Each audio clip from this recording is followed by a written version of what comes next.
السلام علیکم ورحمۃ اللہ وبرکاتہ۔ بسم اللہ الرحمن الرحیم۔ پیارے ناظرین، یہ 3 دعائیں ہمیشہ یاد کرنا، یہ آپ کو دنیا میں بھی کامیابی ملے گی اور آخرت میں بھی آپ کو انشاءاللہ اس سے کامیابی ملے گی۔ پیارے نبی کریم علیہ السلام فرماتے ہیں کہ ہر روز اللہ تعالیٰ سے یہ دعا لازمی کیا کرے صبح شام۔ دعا کیا ہے؟ بسم اللہ الرحمن الرحیم۔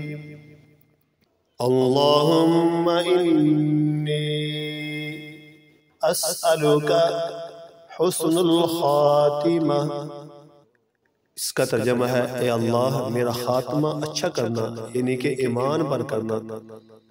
نمبر 2، اللہم ارزقنی توبۃ نصوحا قبل الموت۔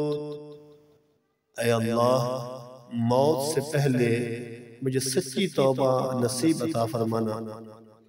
اللہم یا مقلب القلوب ثبت قلبی علی دینک۔